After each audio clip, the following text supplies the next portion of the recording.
Hai, Assalamualaikum warahmatullahi wabarakatuh. Selamat malam semuanya. Jadi, malam ini kita mau diskusi lagi tentang perubahan pasal lembaga pemerintah. Pertama, bakal dipresentasikan atau dijelaskan oleh Nindita Mumpuni. Kepada Nindita Mumpuni dipersilahkan. Ya, terima kasih Nurul. Jadi karena kelompok Zeus mengambil tema lembaga peradilan, silahkan Gina di-share screen. Lembaga peradilan itu ada di dalam bab 9 Undang-Undang Dasar 1945 setelah diamandemen. Ya, jadi itu bab 9 itu punya 5 pasal dan 19 ayat. Jadi sekarang saya mau membacakan pasal 24 yang isinya bisa saudara-saudara baca di layar kita sekarang. Jadi saya langsung aja ya ke intinya.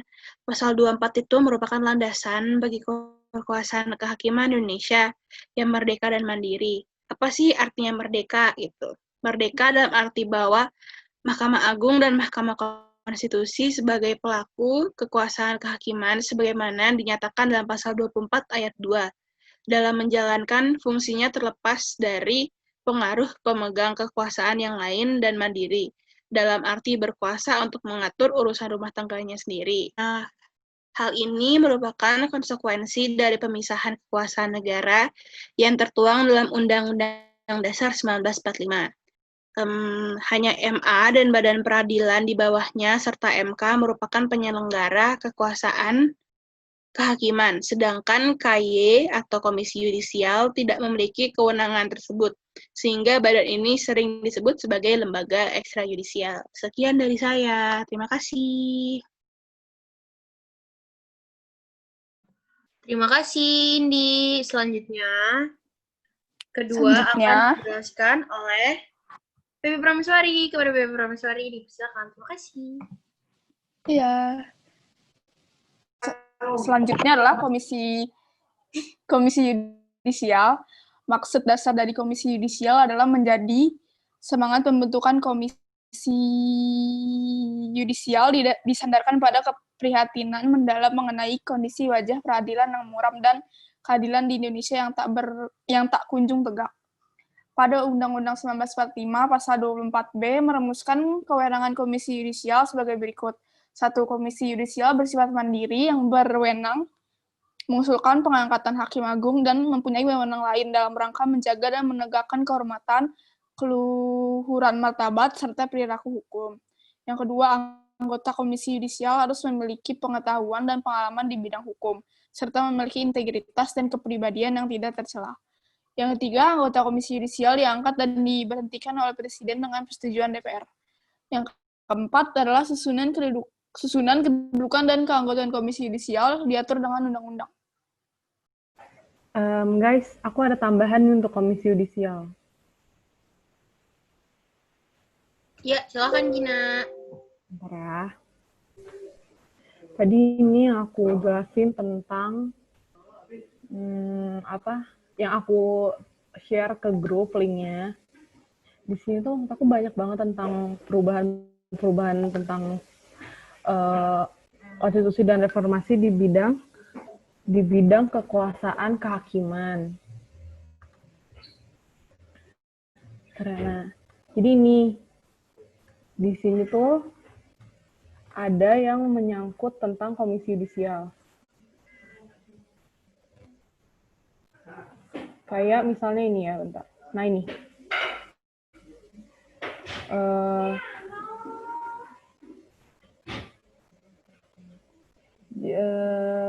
Komisi Yudisial, sebuah badan yang berkaitan dengan kekuasaan kehakiman dengan wewenang tertentu. Pertanyaan lainnya yang perlu diajukan, apakah konstitusi memberikan legitimasi pada undang-undang untuk merumuskan tata cara dan mekanisme kerja pelaksanaan wewenang tersebut dalam suatu undang-undang? Belum terlalu baca lebih lanjut lagi sih, cuman ya ada di sini yang pada pasal 24 ayat 4 dikemukakan susunan, kedudukan, dan keanggotaan Komisi Yudisial diatur dengan undang-undang. Jika berpijak secara rigid dari apa yang dikemukakan dalam konstitusi, maka pasal dimaksud menjelaskan bahwa yang perlu dirumuskan dalam sebuah undang-undang berkaitan dengan Komisi Yudisial adalah mengenai susunan, kedudukan, dan keanggotaan komisi, tetapi tidak dikemukakan agar diatur hal yang berkaitan dengan tata cara dan mekanisme kerja serta pelaksanaan wewenang komisi atau mengenai hal lainnya di dalam suatu undang-undang. Jadi kan tadi ada yang ingin dijelasin bahwa di yang pasal 24 itu Komisi Yudisial tuh nggak termasuk ke dalam mana tadi ya? Bentar. Nah ini, kekuasaan negara yang tertentu hanya MA dan badan peradilan di bawahnya serta MK yang merupakan penyelenggara kekuasaan kehakiman. Sedangkan KAYA tidak memiliki kewenangan tersebut sehingga badan ini sering disebut sebagai lembaga ekstrayudisial. Sedangkan di yang aku dapat ini Komisi Yudisial tuh termasuk dalam kekuasaan kehakiman karena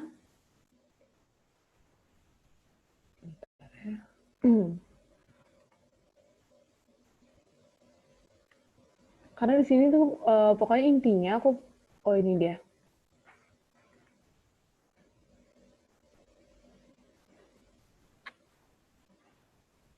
Lembaga Komisi Yudisial yang dikemukakan secara eksplisit di dalam pasal 24B Undang-Undang Dasar 1945, tugas wewenang komisi mempunyai hubungan dan berkaitan erat dengan lembaga yang menjalankan kekuasaan kehakiman, yaitu Mahkamah Agung dan badan peradilan yang berada di bawahnya, serta Mahkamah Konstitusi. Tugas dan wewenang yang dimaksud adalah kesatu, mengusulkan pengangkatan hakim agung, dan kedua, menjaga dan menegakkan kehormatan, keluhuran, martabat, serta perilaku hakim. Jadi di sini Komisi Yudisial tuh kayak sebagai apa ya?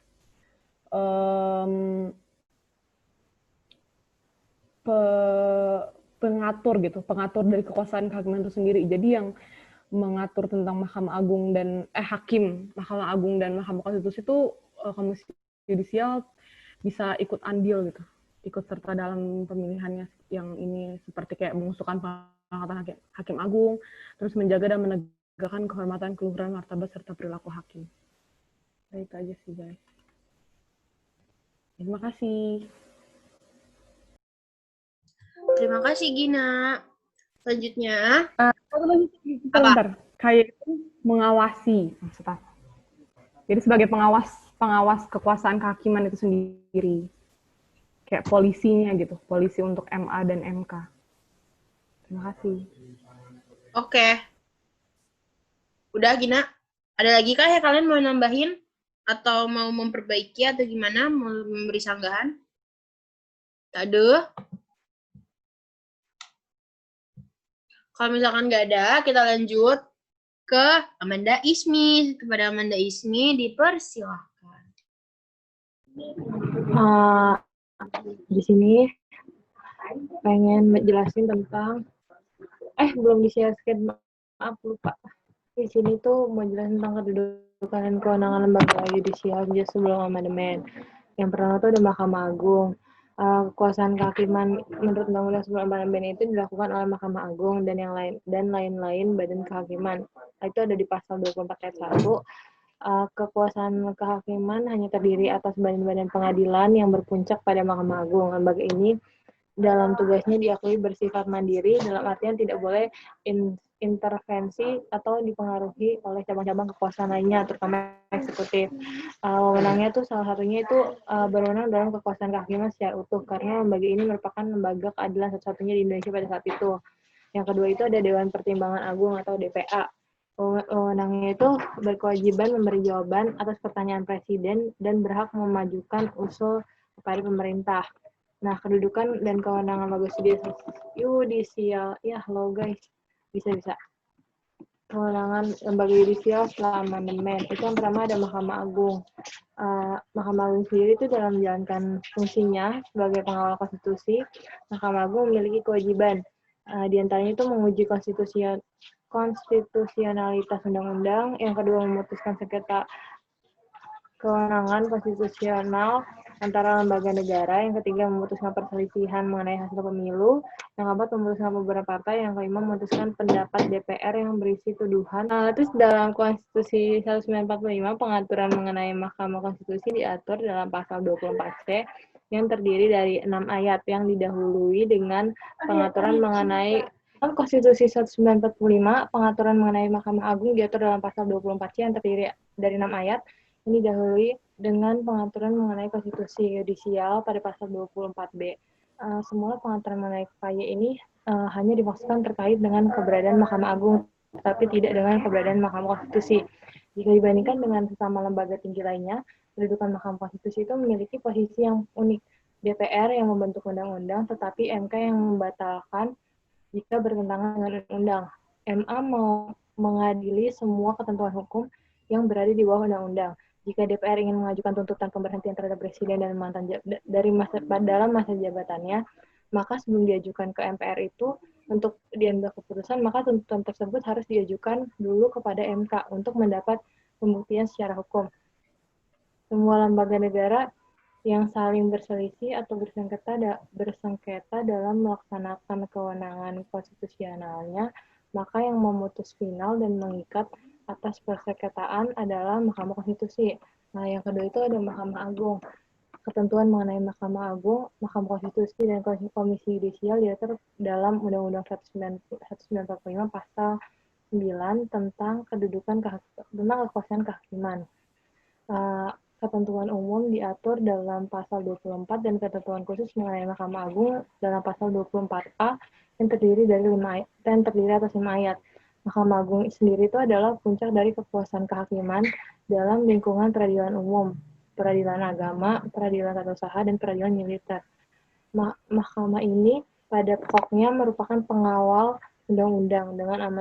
Dengan diamandemennya Undang-Undang 1945, maka posisi Hakim Agung menjadi kuat karena mekanisme pengangkatan Hakim Agung diatur sedemikian rupa dengan melibatkan 3 lembaga, yaitu DPR, Presiden, Komisi Yudisial. Komisi Yudisial ini memang merupakan lembaga baru yang sengaja dibentuk untuk menangani urusan terkait pengangkatan Hakim Agung serta penegakan kehormatan, keluhuran martabat, dan perilaku hakim, yaitu ada di pasal 24B ayat 1 merupakan perubahan ketiga Undang-Undang Dasar 1945 yang anggota Komisi Yudisial diangkat dan diberhentikan oleh Presiden dengan persetujuan DPR.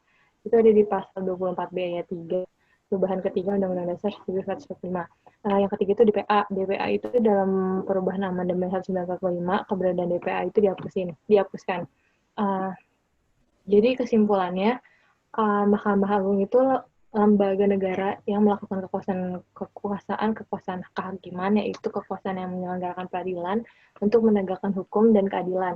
Itu ada di pasal 24 ayat 1, berwenang mengadili pada tingkat kasasi, menguji peraturan perundang-undangan di bawah undang-undang, dan wewenang lainnya yang diberikan undang-undang. Di bawahnya terdapat badan-badan peradilan dalam lingkungan peradilan umum, lingkungan peradilan agama, lingkungan peradilan militer, lingkungan peradilan tata usaha negara, dan badan-badan lain yang fungsinya berkaitan dengan kekuasaan kehakiman yang diatur dalam undang-undang, seperti kejaksaan, kepolisian, advokat, pengacara, dan lain-lain.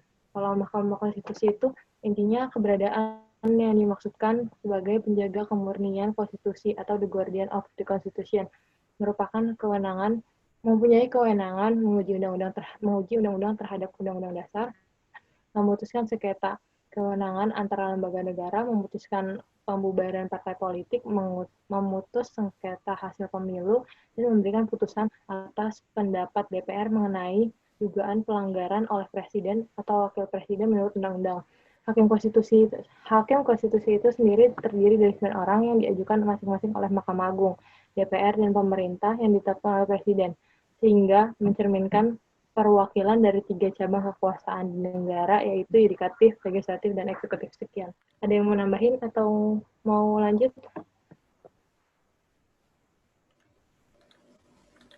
Yo guys, siapa yang mau nambahin dan mau ngasih apa gitu?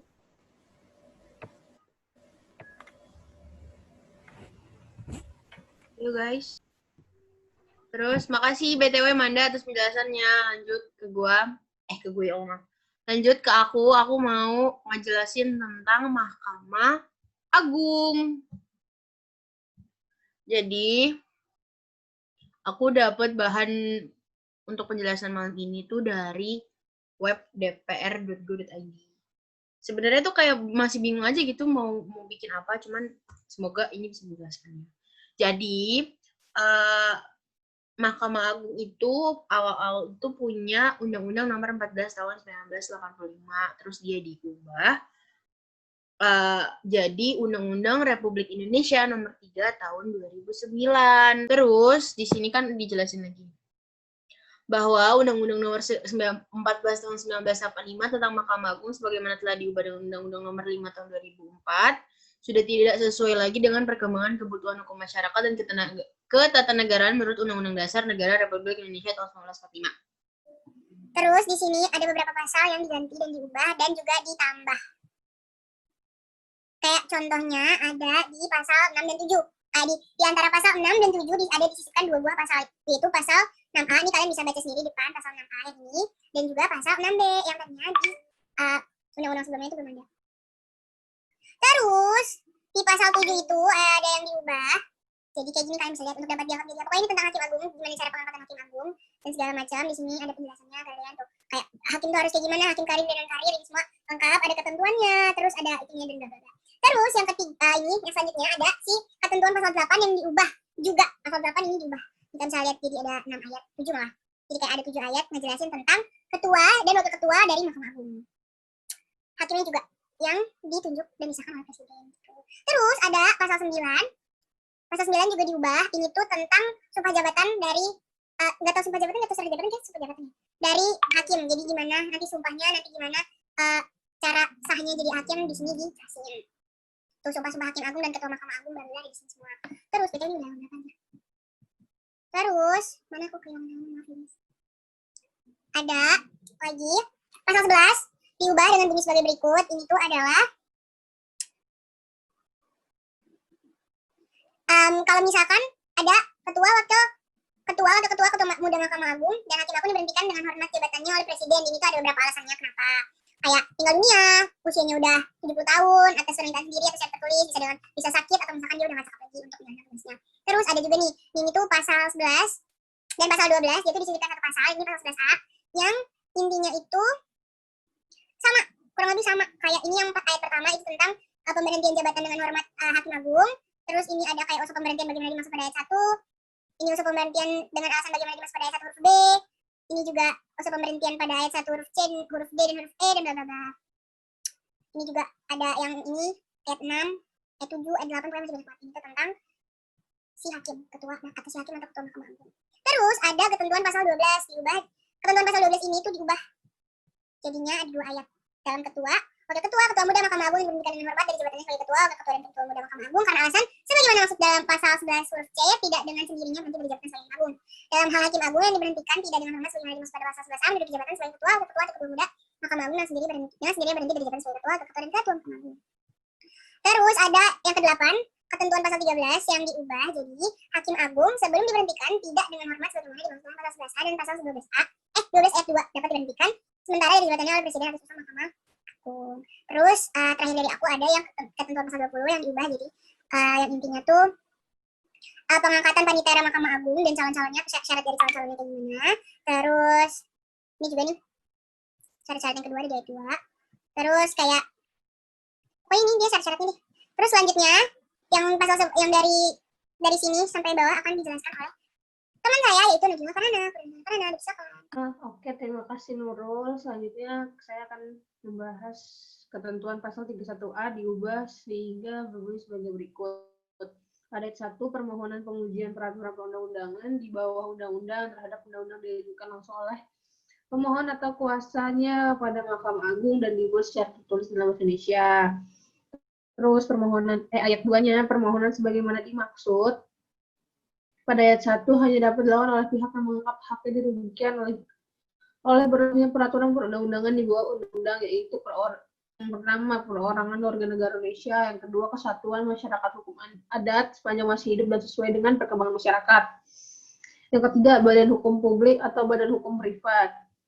Yang ayat 3-nya, permohonan sekurang-kurangnya harus memuat pertama nama dan alamat pemohon, kedua uraian mengenai perihal yang menjadi dasar permohonan dan menguraikan dengan jelas bahwa materi muatan ayat pasal dan atau bagian peraturan perundang-undangan di bawah undang-undang dianggap bertentangan dengan peraturan perundang-undangan yang lebih tinggi dan atau kebentukan peraturan perundang-undangan tidak mematuhi ketentuan yang berlaku dan hal-hal yang diminta untuk diputus. Pada ayat 4, permohonan pengujian sebagaimana dimaksud pada ayat 1 dilakukan oleh Mahkamah Agung paling lama 14 hari kerja terhitung sejak tanggal diterimanya permohonan. Pada ayat 5, Mahkamah Agung berpendapat bahwa pemohon atau pemohon yang tidak memenuhi syarat, amar putusan menyatakan permohonan tidak diterima. Pada ayat 6, Mahkamah Agung berpendapat bahwa beralasan amar putusan menyatakan permohonan dikabulkan. Pada ayat 7, dalam hal permohonan dikabulkan sebagaimana dimaksud pada ayat 6, amar putusan menyatakan dengan tegas materi muatan ayat pasal dan atau bagian dari undang-undang yang bertentangan dengan peraturan perundang-undangan yang lebih tinggi. Pada ayat 8, putusan Mahkamah Agung yang mengabulkan permohonan sebagaimana dimaksud pada ayat 7. Ayat 9, dalam hal peraturan perundang-undangan di bawah undang-undang tidak bertentangan dengan peraturan perundang-undangan yang lebih tinggi dan atau tidak bertentangan dalam perbentukan amar putusan menyatakan permohonan ditolak. 10. Ketentuan mengenai tata cara pengujian peraturan perundang-undangan di bawah undang-undang diatur dengan peraturan Mahkamah Agung. Ketentuan pasal 32 diubah sehingga bunyi sebagai berikut. Ayat pertama, Mahkamah Agung melakukan pengawasan tertinggi terhadap penyelenggaraan peradilan. Ayat kedua, selain pengawasan sebagaimana dimaksud pada ayat 1, Mahkamah Agung melakukan pengawasan tertinggi terhadap pelaksanaan tugas, administrasi, dan keuangan. Pada ayat 3, Mahkamah Agung berwenang untuk meminta keterangan tentang hal-hal yang bersangkutan dengan teknik peradilan, semua badan peradilan yang berada di bawahnya. Pada ayat 4, Mahkamah Agung berwenang memberi petunjuk, teguran, atau peringatan kepada pengadilan. Pada ayat 5, pengawasan dan kewenangan sebagaimana dimaksud pada ayat 1, 2, 3, dan 4, tidak boleh mengurangi kebebasan hakim dalam memeriksa dan memutus perkara. Di antara pasal 32 dan pasal 33 disisipkan dua pasal, yakni pasal 32A dan 32B yang berbunyi sebagai berikut. Pasal 32A pada ayat 1, pengawasan internal atas tingkah laku Hakim Agung dilakukan oleh Mahkamah Agung. Yang ayat 2, pengawasan eksternal atas perilaku Hakim Agung dilakukan oleh Komisi Yudisial. Pengawasan sebagaimana dimaksud pada ayat 1 dan ayat 2 berpedoman pada kode etik dan pedoman perilaku hakim. Kalau keempat, kode etik dan pedoman perilaku hakim sebagaimana dimaksud pada ayat 3. Kalau pasal 32B, Mahkamah Agung harus memberikan akses kepada masyarakat untuk mendapatkan informasi mengenai putusan Mahkamah Agung atau biaya dalam proses pengadilan. Sekian, terima kasih. Saya kembalikan ke moderator. Ya, karena ini penjelasannya masih akan panjang lagi kepada kalian, nanti bakal aku, sebenarnya tinggal dikit sih, cuman ya gak gitu lah intinya, namanya juga pasal. Nanti linknya bakal aku kasih ke kalian, jadi kalian bisa baca-baca lagi. Terus selanjutnya akan dijelaskan oleh Muhammad Deva. Kepada Muhammad Deva, dipersilahkan. Baiklah, di sini saya akan menjelaskan tentang Mahkamah Konstitusi. Bahwa menurut pasal 24C, itu Mahkamah Konstitusi berwenang mengadili dan pada tingkat pertama dan terakhir yang putusannya bersifat final untuk menguji undang-undang terhadap undang-undang dasar, memutus sengketa kewenangan lembaga negara yang kewenangannya diberikan oleh undang-undang dasar, memutus pembubaran partai politik dan memutus perselisihan tentang hasil pemilihan umum. Kedua, Mahkamah Konstitusi wajib memberikan putusan atas pendapat Dewan Perwakilan Rakyat mengenai dugaan pelanggaran oleh Presiden dan atau Wakil Presiden menurut Undang-Undang Dasar. Ketiga, Mahkamah Konstitusi mempunyai 9 orang anggota Hakim Konstitusi yang ditetapkan oleh Presiden yang diajukan masing-masing 3 orang oleh Mahkamah Agung, 3 orang oleh Dewan Perwakilan Rakyat, dan 3 orang oleh Presiden. Ayat 4, Ketua dan Wakil Ketua Mahkamah Konstitusi dipilih dari dan oleh Hakim Konstitusi. Ayat 5, Hakim Konstitusi harus memiliki integritas dan kepribadian yang tidak tercela adil, negarawan yang menguasai konstitusi dan ketatanegaraan serta tidak merangkap sebagai pejabat negara. Ayat 6. Pengangkatan dan pemberhentian hakim konstitusi, hukum, acara, serta ketentuan lainnya tentang Mahkamah Konstitusi diatur dengan undang-undang. Ini sejarah Mahkamah Konstitusi. Mahkamah Konstitusi lahir melalui perubahan ketiga Undang-Undang Dasar 1945 pada tahun 2001. Mahkamah Konstitusi dibentuk sejalan dengan dianutnya paham negara hukum dalam Undang-Undang Dasar Negara Republik Indonesia tahun 1945 dengan wewenang sebagai berikut. Yang pertama, menguji undang-undang terhadap Undang-Undang Dasar, memutus sengketa kewenangan lembaga negara yang kewenangannya diberikan oleh Undang-Undang Dasar. Yang ketiga, memutus pembubaran partai politik. Keempat, memutus perselisihan tentang hasil pemilihan umum. Tercantum pada pasal 24C ayat 1, Mahkamah Konstitusi berwenang mengadili pada tingkat pertama dan terakhir yang putusannya bersifat final untuk menguji undang-undang terhadap Undang-Undang Dasar. Memutus sengketa kewenangan lembaga negara yang kewenangannya diberikan oleh Undang-Undang Dasar. Memutus pembubaran partai politik dan memutus perselisihan tentang hasil pemilihan umum.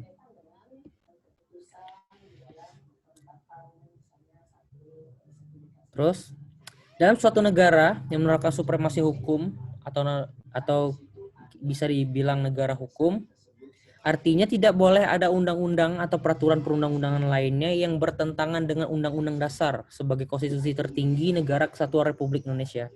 Itulah yang membuat MK sebagai lembaga negara independen harus dibentuk dan dijalankan agar terciptanya peraturan yang selaras dengan dasar dan tujuan negara. Ini Deva juga dapat tadi baca di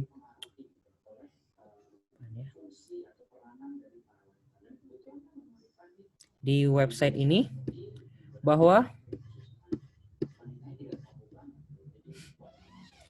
MK itu terbentuk dan dipengaruhi oleh kondisi faktual yang terjadi pada saat amandemen ketiga Undang-Undang Dasar 1945. Itu pertama, sebagai konsekuensi perwujudan negara hukum, dan yang kedua, pasca perubahan kedua dan pasca perubahan ketiga, UUD 1945 telah mengubah relasi kekuasaan dengan menurut sistem pemisahan kekuasaan atau separation of power.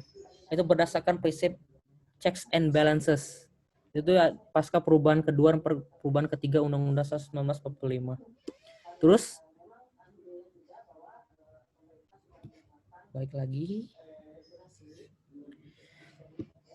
Dan kewenangan MK itu tuh diatur dalam pasal 24C ayat 1 Undang-Undang Dasar 1945. Di atas adalah kewenangan memutus sengketa kewenangan konstitusional lembaga negara. MK diberikan kewenangan tersebut sebagai bagian dari upaya mewujudkan mekanisme check and balances yang seperti dijelaskan tadi antar cabang kekuasaan negara berdasarkan prinsip demokrasi. Oke, itulah penjelasan tentang Mahkamah Konstitusi akan diserahkan kepada moderator. Ya, makasih Muhammad Deva atas penjelasannya. Selanjutnya, yang terakhir akan dijelaskan oleh Gina Gatriananda. Kepada Gina dipersilahkan. Baik, di sini saya akan menjelaskan sebelumnya sudah dijelaskan oleh Muhammad Deva. Izin share screen ya. Nah, di sini aku mau ngejelasin tentang ngelanjutin dari apa yang tadi sudah Deva jelaskan, bahwa putusan MK untuk menyelesaikan perbedaan pendapat di tubuh MK berdasarkan pertimbangan komposisi keanggotaan hakim konstitusi di MK yang diharapkan dapat menerapkan prinsip saling mengawasi dan saling mengimbangi. Jadi tadi yang udah dijelaskan sama Deva tentang bahwa MK ini di sini sebagai pelaksana tugas, salah satu pelaksana atau bentuk nyata dari sistem check and balances yang dianut oleh Indonesia, dan juga negara hukum. Jadi MK ini sebagai apa ya?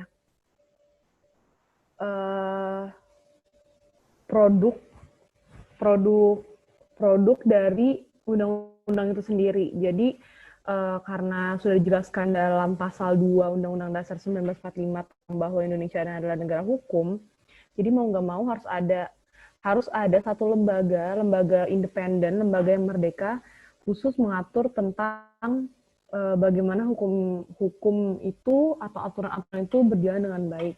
Nah, maka dari itu dibentuklah MK.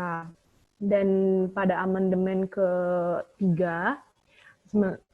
Undang-Undang Dasar 1945 itu para pejabat negara atau pemerintah baru memasukkan MK atau membentuk bab khusus di dalam Undang-Undang Dasar tentang kekuasaan kehakiman, mengingat akan hal yang tadi saya sebutkan bahwa negara Indonesia adalah negara hukum. Udah sih, aku itu aja. Terima kasih. Sama.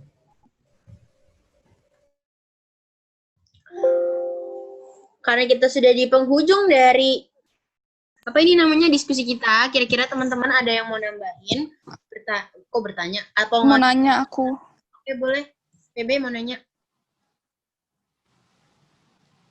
Enggak, ini kan lupa kan gue. Berarti ini enggak dari ini doang kan ya? Enggak, mengkajinya enggak dari UUD doang. Ada yang dari, soalnya tadi ada yang dari UU.